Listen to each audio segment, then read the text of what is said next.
La création.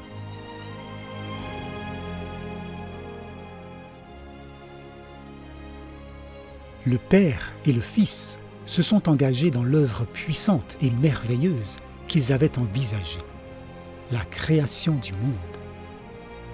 La terre sortit de la main du Créateur extrêmement belle. Il y avait des montagnes, des collines et des plaines, entrecoupées de rivières et d'étendues d'eau.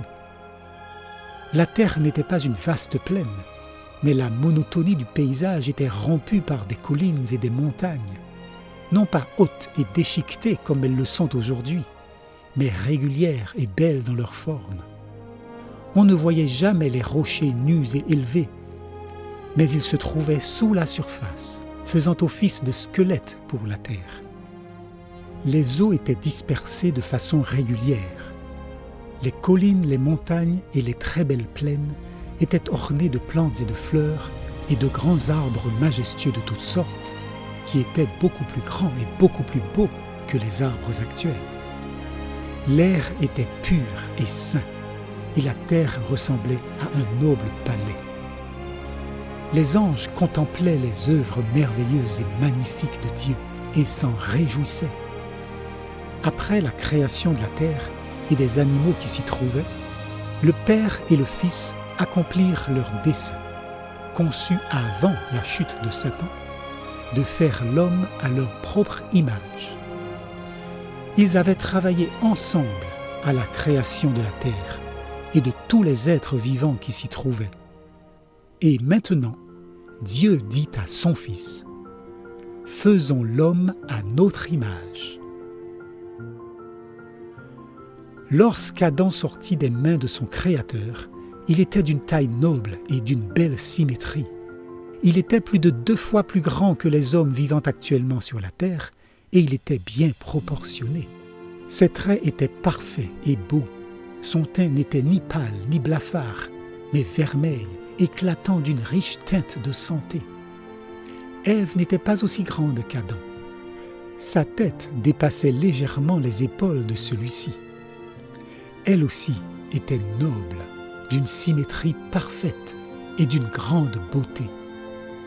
Ce couple sans péché ne portait aucun vêtement artificiel.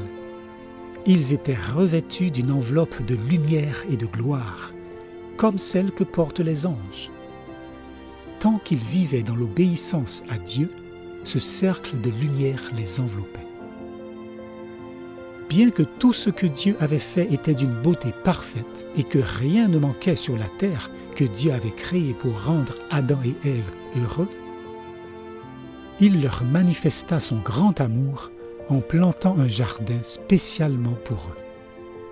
Une partie de leur temps devait être consacrée à la tâche gratifiante de l'entretien du jardin et une autre partie à recevoir la visite des anges, à écouter leurs instructions et à méditer avec bonheur. Leur travail n'était pas fatigant, mais agréable et revigorant. Ce beau jardin devait être leur maison, leur résidence spéciale. Dans ce jardin, le Seigneur a placé des arbres de toutes sortes, utiles et beaux. Il y avait des arbres chargés de fruits luxuriants, d'un parfum riche, beau à la vue et agréable au goût, conçus par Dieu pour servir de nourriture au couple saint.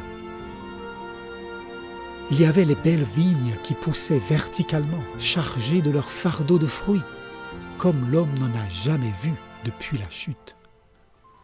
Les fruits étaient très gros et de différentes couleurs, certains presque noirs, d'autres pourpres, rouges, roses et vert clair.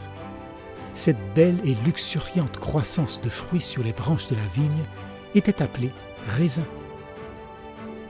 Ils ne traînaient pas sur le sol, même s'ils n'étaient pas soutenus par des treillis, mais le poids des fruits les courbait. C'était le plaisant travail d'Adam et d'Ève de former de belles tonnelles avec les branches de la vigne et de les élever pour former des demeures avec les beaux arbres vivants et le feuillage de la nature, chargés de fruits odorants. La terre était recouverte d'une belle verdure, tandis que des myriades de fleurs odorantes de toutes les variétés et de toutes les teintes poussaient à profusion autour d'eux. Tout était arrangé avec goût et gloire. Au milieu du jardin se trouvait l'arbre de vie, dont la gloire surpassait celle de tous les autres arbres. Ses fruits ressemblaient à des pommes d'or et d'argent et devaient perpétuer l'immortalité. Les feuilles avaient des propriétés curatives. Le couple sacré en Éden était très heureux.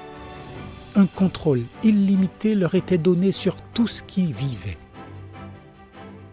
Le lion et l'agneau jouaient ensemble, paisiblement et sans danger, autour d'eux, ou dormaient à leurs pieds.